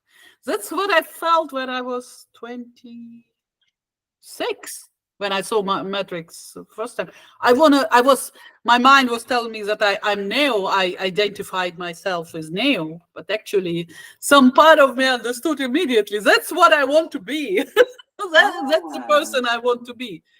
And now when I read about the description of this cross, that's it. Okay.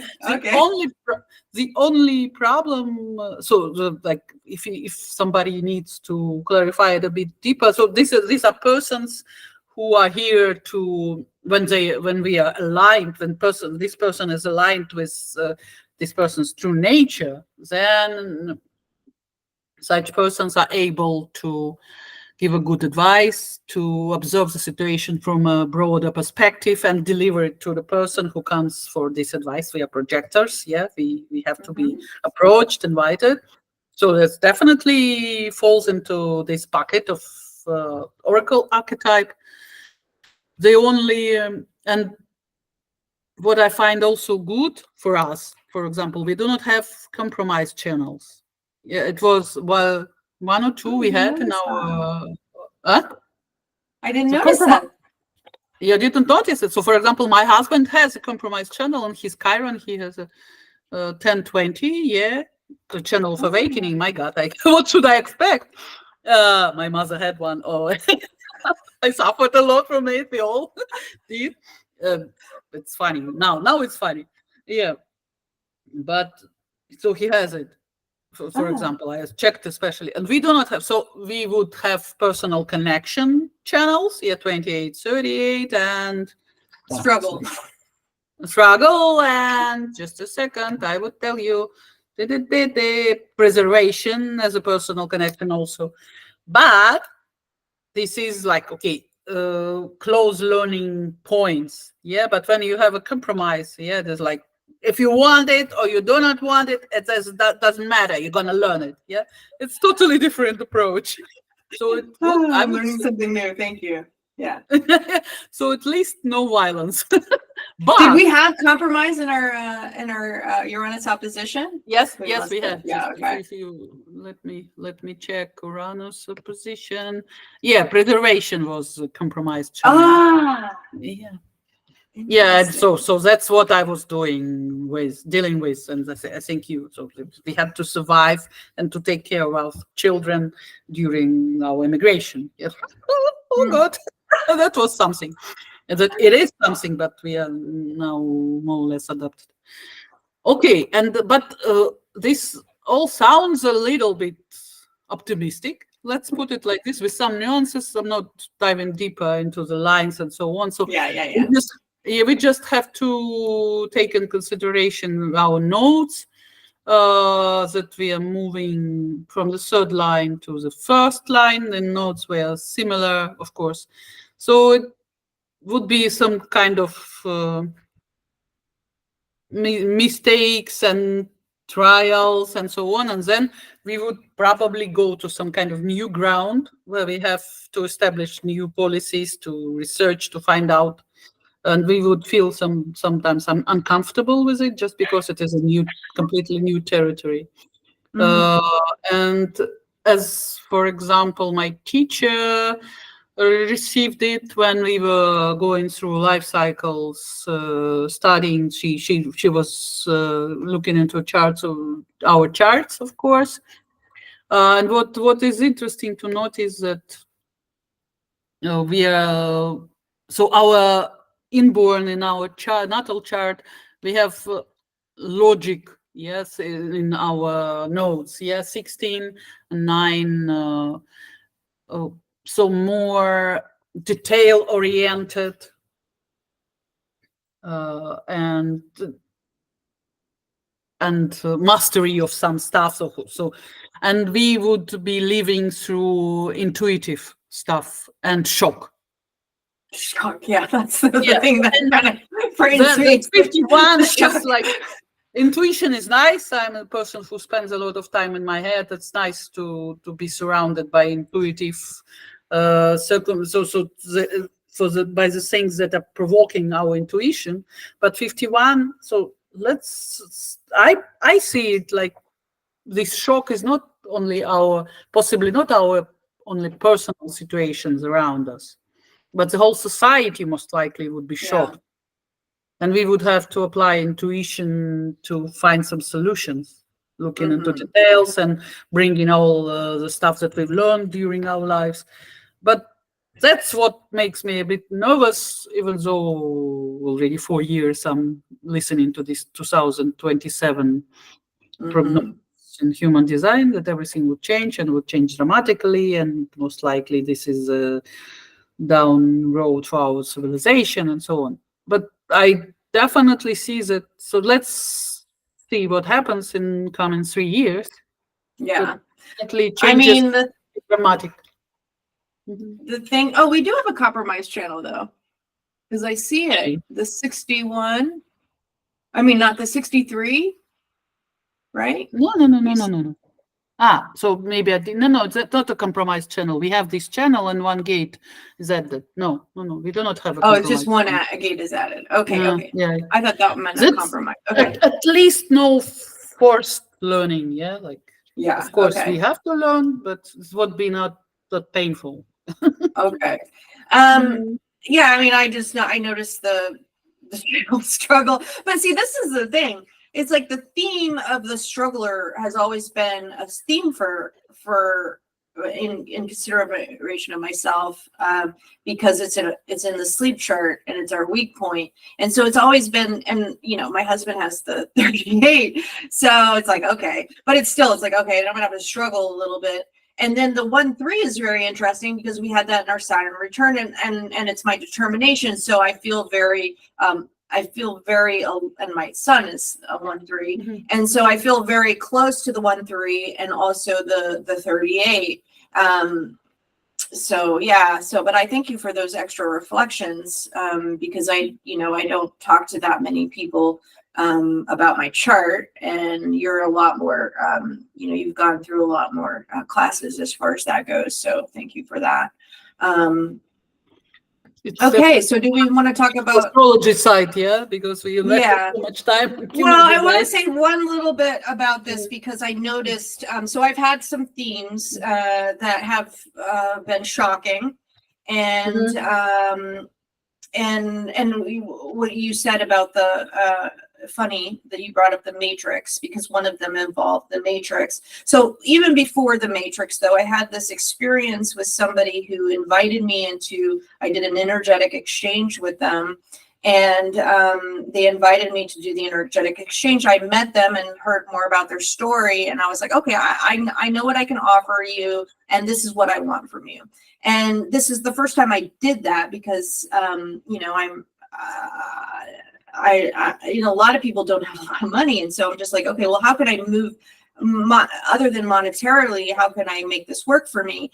And I guess I'm still experimenting with it, but what happened was I gave the person the reading, but the person was it was during an ice storm, and they weren't the reading. I should have probably canceled it because it was, she wasn't connected. She couldn't really. She was a quadruple split, and she couldn't really focus on it. And so I had done all of this work, but what I've noticed about myself is I deliver too much, and people complain about that in readings. Are like, well, they didn't really give me, all the detail that I wanted. But truth be told, people can't handle all that detail, and they can't process it. So sometimes they're like, oh, I want more. And no matter how much detail you give them, they're not ready for it. And so what happened over that time was I'm an observer. I'm on the internet and I observe, and that's just part of my Wide Valley. And so I noticed that she came in, and she had asked a question about something that she didn't quite understand. So I tried to explain it to her again, but then she came to the group and asked it again. And so then my part was supposed to be delivered the next week. And so she asked this question, and I felt like I got triggered. Basically, my Chiron was triggered. It was like, man, it doesn't matter what I do, like how much work I put in, like I'm not delivering something. And so I started to feel like, well, I can't take what she's going to offer me if she didn't get anything from it. And so I got triggered by it, and I basically canceled the session. And then she got like upset about it. And then I had to take my ownership of that. And I had to be like, I'm sorry that you're feeling this way. I've got to take ownership of mine. What I'm feeling, and you take ownership of yours. And I didn't mean it. It wasn't intentional and all that stuff. But what the thing that she actually delivered to me, and that's why I think you get what no matter what, you're getting something from somebody, because she helped me process that, which was my Chiron. Will go into the charts, but my Chiron is right on my descendant, and it's on the 6th house side. And so it's always been this point of contention, is like, well, what am I? What do can I offer? What is special about me? What can I lean into in my work, in the ways that people see me, and all this is projector shit. And I was like, I've always been that, and I've worked really hard. I've worked really hard throughout my life to try to deliver proving myself, to try to deliver this value to people. And it didn't matter, no matter how much I worked, it was like it was not acceptable in some way, or that's how I perceived it. And so I had to feel into that and really like, oh, okay. And it brought a lot of home issues that I had at home, not being seen because I was the 4th child of 9. My mom was very talented. I just didn't know where I fit in. So that was one. It was a shock. And then the next one, which is right close to our Chiron return, it was the very next day. I had the matrix conversation. I said to somebody, oh, did you know matrix is about a transgender person wrote that. And so a person came in, and I knew her baiting because she had done it to me before, but for whatever reason I needed to explain Zen's full experience, because I thought it would change something for whatever reason to talk about the experience, because she asked me a very pointed question about the 3, and that's what happened to my son. Was the 3 and 60 got connected, and he had this experience with his gender identity. And I told her the experience, and it triggered something raw in her, and she still has it. And I don't know that she really understands it, but she got violent. She's a manifester. She got violent in a way, and verbally violent to me. That's how I took it. And I had to, like, I knew this was happening. Peace be with you. And I wrote something about it on my wall because I needed to process it, because that's how I process things. And it was a shock. And it was also a chance for me to go, okay, well, I'm obviously not over this sensitivity. And so I got to feel into that. What is it? Because if the only reason something bothers you, no matter what abuse somebody spews at you, you take it personally. And there's some kind of wound there that's still festering. Because otherwise, if you are, the aloof or whatever, you're just basically going, okay, I see you're in pain, because she's in pain in some way. This bothers her so much that she's in pain. No matter how she thinks about it, there's something in it that's triggering her. And I would be more like, more curious about that, whether I do it there or not. But I would be more curious about, well, what is it that's triggering her to have such a violent reaction to it? And so that was another one. And I actually voiced this to somebody, and I just needed to speak it out loud. And the reason I connected it to my aunt, which is my mom is very close, a sister to my mom, and they're kind of similar, except my aunt is a very much more vocal and she's a Taurus, so she's a very a very fixed Taurus about what she believes. Is very Christian and condemning about people, about what's right and wrong. And I was like, oh, that's what's bringing up in me, this condemnation of something. And so I was like, oh, that's interesting. And so Sunday, I received word that my cousin had passed. And so I'm just still feeling this and processing it, because my cousin was the daughter of this aunt. And we parted ways. We got back together when my son was born, and we parted ways because of my son's experience, and because I had a reaction toward people in my family that I was just like, I had to just push them away, because I had such a hard time with that whole accepting my son and accepting me and my choices and what I do and blah, blah, blah. So anyway, I hadn't talked to her in many years, and I had no idea that she was sick. And she had liked something on my Instagram, because I basically blocked her, except for her on Instagram, not blocked her, but defriended. And it just brought all these feelings back about, what is the point of all of this? Like, why are we so estranged from each other? Because we can't accept what people feel about our choices and our decisions. And so it brought more of an understanding of that wound, but it made me sad, because I had because she passed, and I didn't heal that part, And do I need to do that? I started to reflect about the rest of my family, and I don't know that I can heal those relationships, but it brought a deeper awareness into what was going on with me. So that was my. Yeah, it's a sad situation. Yeah, deepest heartfelt condolences, as I wrote to you already. Hopefully. Hopefully you would feel better and when time goes, but doesn't help usually. Yeah. Well, it's like always. Sorry, I don't want to disturb you. Well, I think that there's this deepening of an understanding around what's internal versus what's external. What is it internally that I'm struggling with around what other people's reactions to me, and so I'm deepening that experience. But the 51 0.2 is the shock, but it's also about withdrawal. It's shock after withdrawal after shock, because you can't see the you can't see the other side, that you can make it to the other side. And then the 42.1 is diversification, so being overwhelmed because you've got all of your you're doing so much. And so I just thought those themes were so present, and I could feel into them more because I had some experiential around that.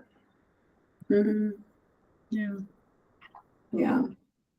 In my experience, it was important for me to heal the relations in my family inside myself. Yeah, so you're right. It is like internal process. What happens after that on the outside, it is not.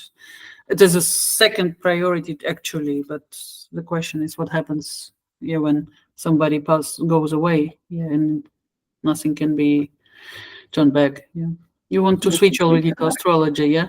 Do we? Oh, no, I'm sorry. I didn't mean to if we're not ready, but I also wanted to point out that her Venus, Venus 38.5, because, you have certain themes that are personal to you. She had her design Earth in 38.5, my cousin. I just wanted to draw your attention to the fact that we didn't talk about the genetic matrix and gene keys and the wound. If you'd like to elaborate a little bit on it, just because we wanted to talk about, or we can postpone it to another series or another. The design Mars. The design Mars, and the wound. Yeah, the expression. I'm open to talking about it if you want to talk about how you understand it. So out of schedule, so maybe we could talk about it separately. Like it is a big team. We can dedicate the whole issue. Next time we have guests. So, but maybe after that we can simply elaborate on this. Just because it is an endless continuum, we can go. There's so much. And are you ready to go to the next slide or not? Yeah. Of course. Because, I wanted to show this. I have 3 charts, but I'm not going to go through the second or the third. But I wanted to illustrate that in astrology, there's the cycles go through you have a first direct hit, which is these 2 charts. And then you have a second one, which is a retrograde, and that happens in October for us. And then you have the third that doesn't, that the final hit, the next direct hit, is in March of next year. And so, and like you said, I mean, we've been talking for a while already, but this is a huge topic, and we'll probably be going through this change and experiencing this throughout the year. So even if we didn't get to it in, a couple of sessions, we could go back and revisit and talk about it more in depth about stuff. But I wanted to just point out really quickly on these charts is that the main difference in astrology and how this plays out when you look at it visually from the wheel perspective, and this is not design, this is just personality charts, is the layout of the houses. So the themes are very different as far as that goes, and the ways that you experience the Chiron can be different, although it's multi-layered. And so for me, like I said, I have that Chiron on the descendant, so it is a lot about other people and how they view me and how they project on me. It's been a constant wound in my life and how I show up in other people's eyes. I don't. If you dig into human design under the surface, I haven't really looked at your chart, and it's possibly the same, but there's a few slight differences. But there's not a lot of resonance from the planet perspective, so there's not a lot of me resonating with the mundane experience. And so it's more about what I see from others, and what they're going through is that I resonate with. So it kind of connects to me with that Chiron. And so how other people experience me is very present in how I experience myself.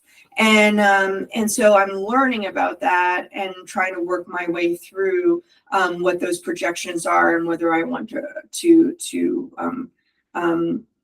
accept those or not. But I wanted to point out that in this Chiron theme, Mercury is right next to Chiron and Venus is there too. So for me, it was my cousin, and Chiron squares Mars, and my Mars is in the third house. So it was around, it's a lot around my relationships with communication themes, expression themes, my siblings, and my cousin.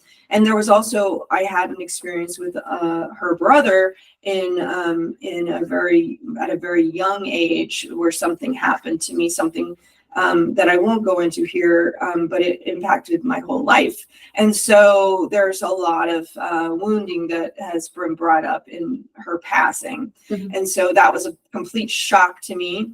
And then, your Saturn is involved because it's right on our Venus.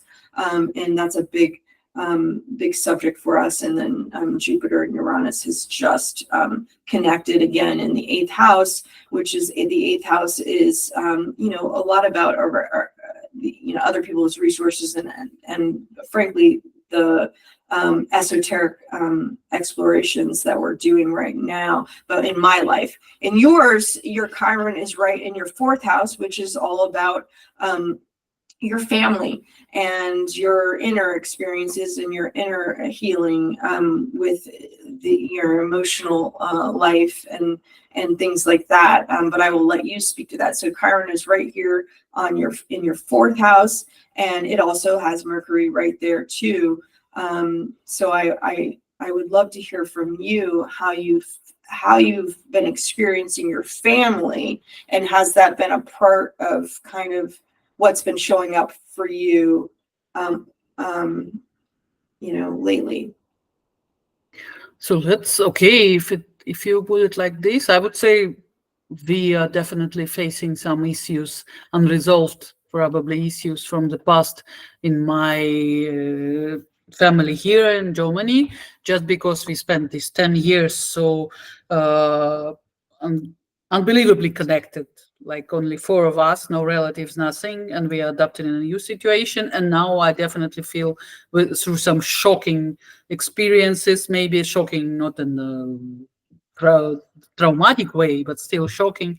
The shift is definitely goes. We have to change the way we live and adapt to a new situation and give more space to each other with my partner and with our kids. Kids are growing up, and it's like, yeah, the whole construction should be rebuilt, opened, closed, whatever. Yeah, I definitely go through this process, but what comes to mind actually is 2022, already 2 years ago, and this war in Ukraine, and the position of my relatives in Russia, because they're all pro-Putin. That was the first hit, I suppose, because it was definitely a shock.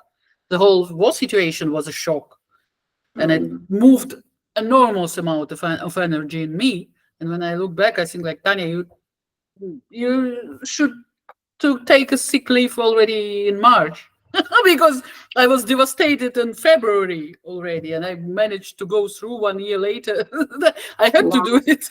Yeah, but I had to experience all these troubles with how can I preserve the communication with my family, even though they are strictly pro-Putin and they agree with the policy. I don't want to talk about it, but these are people who are truly important for me, my parents, my sister.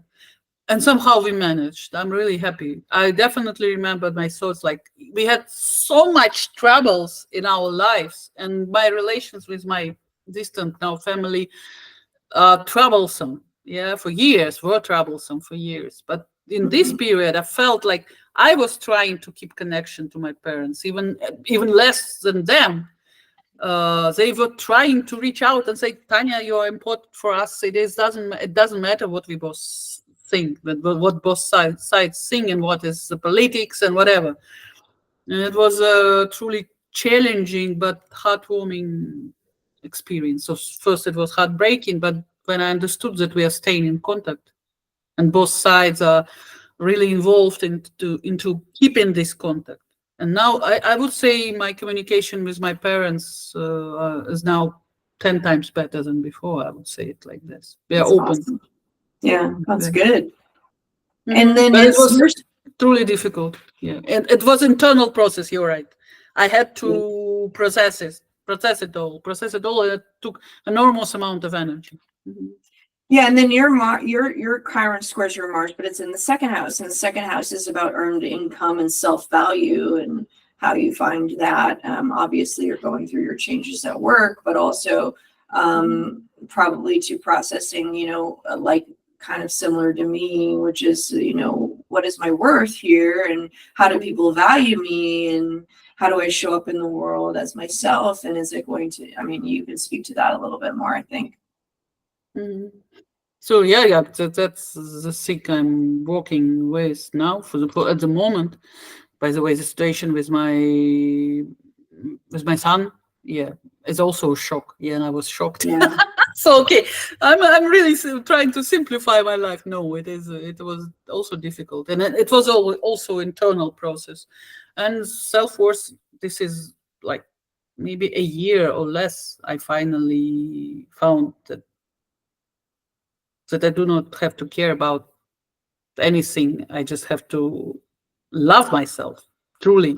That's how it is written in human design books, and that's what Ra said. And now I'm approaching to this feeling or true self acceptance. Not, I'm on my way in this direction. I would put it like this.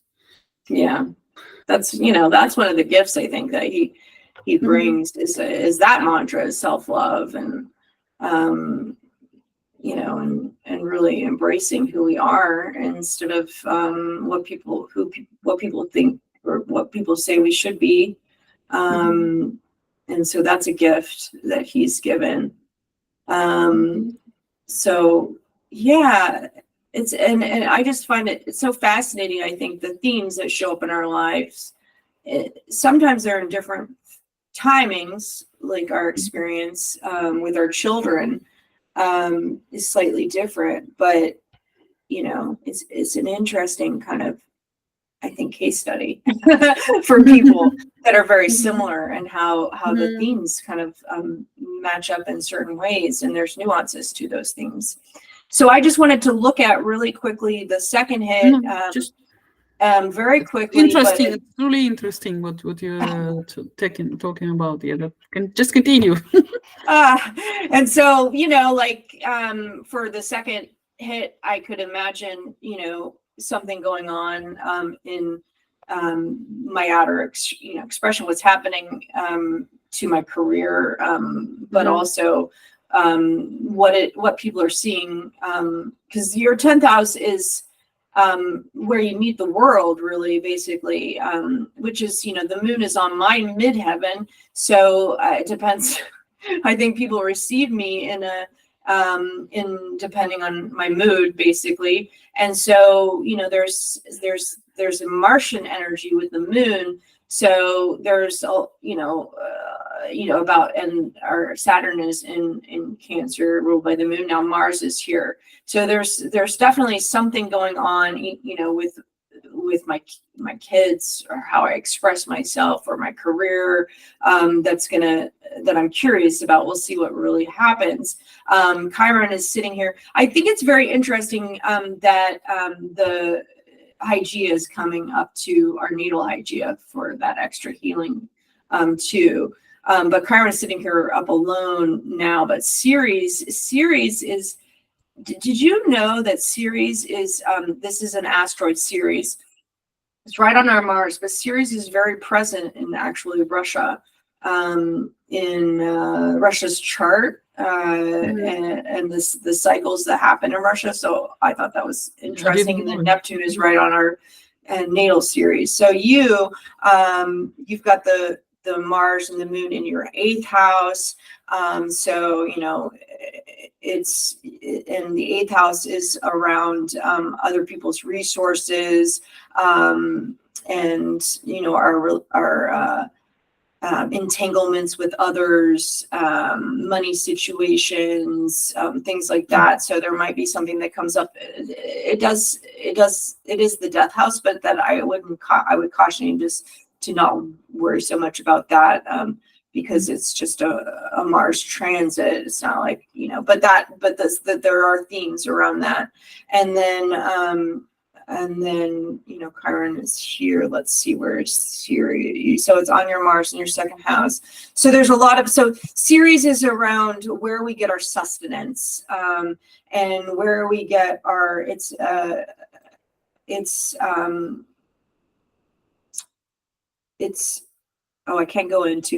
I can't pull it from my brain right now, but it's an asteroid that represents the nurturing and the food that we get, and so that's emotional food, and also food in general, grain and things like that.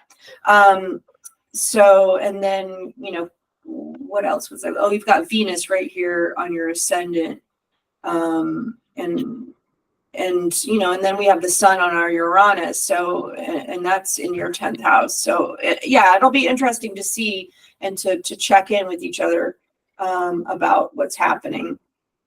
A lot of growth in relationships for you with Jupiter there. Are you talking about October? Yeah, this is the second October. Yeah.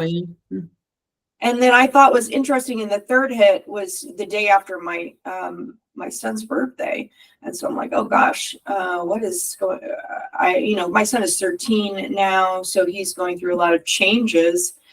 So it might be in relationship to him, but yeah. So we'll see. We'll see what comes out. But the Chiron is there again. Now it's direct. But there's nothing around there. Mars is again up in the 9th house. But I didn't really see any other themes that I wanted to point out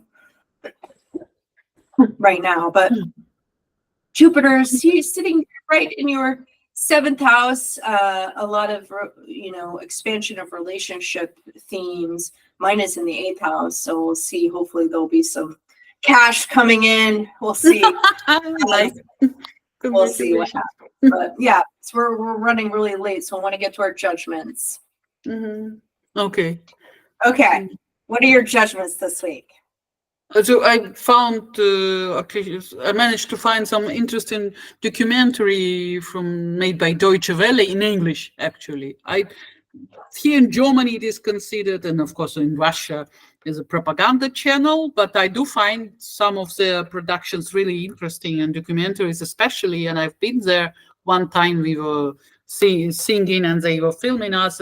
There are professional people, and the documentary dedicated to this problem of excessive work and burnout, and I strictly recommend everybody to watch it, just because my position for the moment about this idea of 40 hours a week, and the more you work, the happier or the better person you are, is already so old-fashioned and doesn't match the current situation, but we still continue to go that way.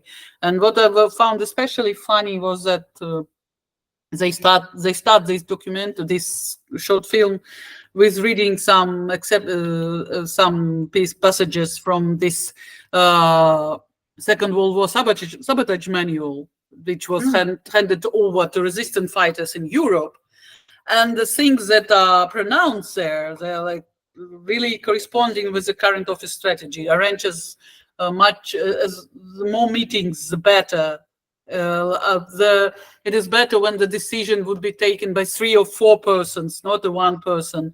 And it is better that the serious decision should be considered with the big circles of bosses.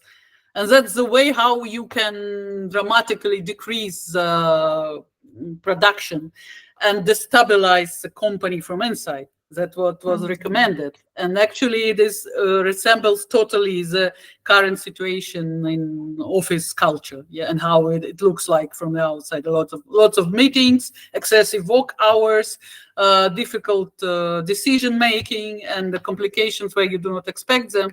So it looks like current office culture is using this manual to destabilize the employees and the production and everything in total. Please, let's move on to the second slide. Yeah. Okay.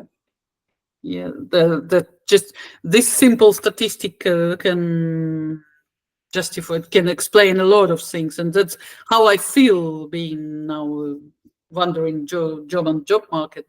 That somehow some researchers found out that of all employees worldwide, only 20% are engaged in the working process and doing something truly and respectfully. 61% of people sitting in offices. By the way, office jobs increased up to 75% in comparison to the 100 years before, when they were simply non-existent almost. 61 are not engaged, and they are really unsatisfied and like simply sitting at their workplace and spending their time there somehow. And 19% are so unhappy that they work against their employer. And I do not want to add anything more. Just watch this burnout documentary on Deutsche Welle. I do recommend to see. It's very interesting the what you brought up about the World War II. Yeah. So I'm gonna check it out. Yeah, I mean, I think what you're describing is very similar to kind of what I wanted to talk about a little bit, just very briefly, which is about control and how we try to control others. And part of that is cultural. And, you know, with the whole work situation and, you know, all of the dichotomies that happen in work, which is, you know, we don't want to give you, we want to make you retire. We don't want to, we want to raise the retirement age, but we don't really want to give you jobs. So basically, you know, it's like there's all these dichotomies, and then, you know, around gender and religion, and, you know, depending on where you live, caste and your sexuality, and there's so many ways that we try to control each other, and based on what we think is going to be true and right and going to, you know, fulfill our own desires and our own needs. And just recently, you know, because I've been spending a lot of time in the Fediverse, because it's a, you know, it's a little bit more of a place where I feel is more comfortable for my personality, because it's a lot less posturing and a lot more true. It is a little bit more, and as far as the conversations I follow are a little bit more left leaning and more protesting, you know, the kinds of things that are happening in our society. And there was this Palantir had this this earnings call where they publicly spoke, and this is becoming more common, I think, and it's just astounding to me that they could just like say these things with a straight face, which was basically like they see this really big problem in our society of woke people and masking paganism, and I'm like, what? I'm just like, you know, there's clearly some real racism in that statement. And you know, like you call dog whistling, I mean, that's like it's not even veiled, you know, that kind of stuff that people, and to say that with a straight face. But it's not a surprise. In our government, we have people who are evangelical Christian and think that all of our laws should be, and they don't see, the things that I see are the polarities very clearly. They don't see that the things that they condemn in an Arab, you know, in a Muslim environment where there's a lot of controls on women and all this stuff, they don't see the very same behavior that they're championing, that they are making evil about another religion. So it's just Mhm. these ways that we try to tightly control people. And the more tightly you can try to control people, the more people resist. And Mhm. it's just getting so much more involved, especially with the age of AI, where it's like there's this real weird dichotomy. It's like, yeah, you got to work, but no, you don't have the ability to work, and because we don't want to pay you. So Mhm. it's like Yeah. I'm gonna control you, but I'm not going to give you any opportunities to actually do what I'm asking you to do, unless you want to become some ottoman or become some kind of cookie cutter of something that they Mhm. find acceptable to them. And then the Mhm. whole gender thing, everybody gets up in arms about what we see as far as the extreme reactions to things, or what's in our environment, which is, to me, some kind of not natural thing, but also things that have been placed in our environment that is causing these things, but we want to control it. And so we want to make it illegal, or we want to condemn Mhm. it so much that it makes it so uncomfortable for these people that they can't live their lives. And so we think that's going to make everything better. But in Mhm. fact, it just puts people in so much, takes away their spirit and whatever they can to live their life.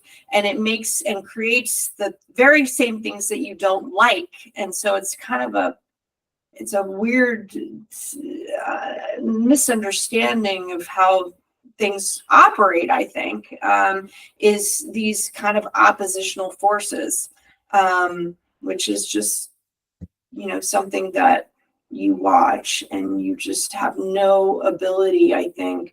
You can try to influence, but even just like the Mhm. influencers out in the world, it's just gotten so noisy and irritating. It's like, well, sometimes I'm like, well, maybe I should just, and that's again the withdrawal, I think, of the solar, the 51. My Mhm. tendency is to want to withdraw, because I don't see there's the use of it. It's like there's no Mhm. use, there's no getting to the other side of it. So it's kind of a catch-22. Mhm. Yeah, I feel it Yeah. with you on it. Sometimes I don't on a regular basis I feel myself like, hey people, why, what am I doing here? What should I bring to this world? Because the whole concept of it is undigestible sometimes. Yeah, Yeah. that's and pretend that I take it seriously. It's sometimes truly difficult. Yeah. Energy, so you have to wait for the invitation to see where that Mhm. Yeah, but the where that invitation comes it should from. be easier.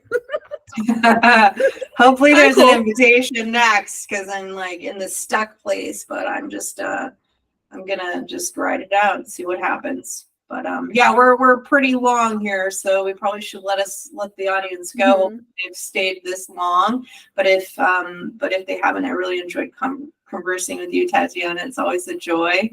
And Same here. Yeah.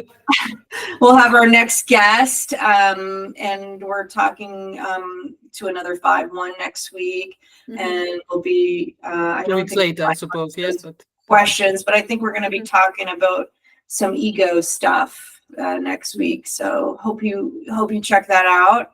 And please, please, please, I invite you to come on our show. I will put the link underneath the description. You can fill it out. We do ask for your birth time just so we can fit you into a theme. And we'll definitely go over some of those themes in your birth chart. But yeah, come and join us. We'd love to have you. And until then, till next Yeah, time. yeah. Tell me. Thank you Have a for great today. Mother's Thank Day. you, everybody You who don't survived. on the U.S. Mother's Day, but you guys aren't doing Mother's Day this weekend, Today we no? have a Father's Day here. Oh, happy Father's Father's Day. Yeah. Day. Nice. All But right. It's then Mother's Day. I was going to take my congratulations. test. I was going to take my test on Sunday, but I can't fit it in. So we're gonna do some biking, I think. But I'm trying to prepare knocking for on that the test. wood for you. Yeah, and good luck. Oh no, we do not say good luck in Russia for exams. Just knocking on the wood.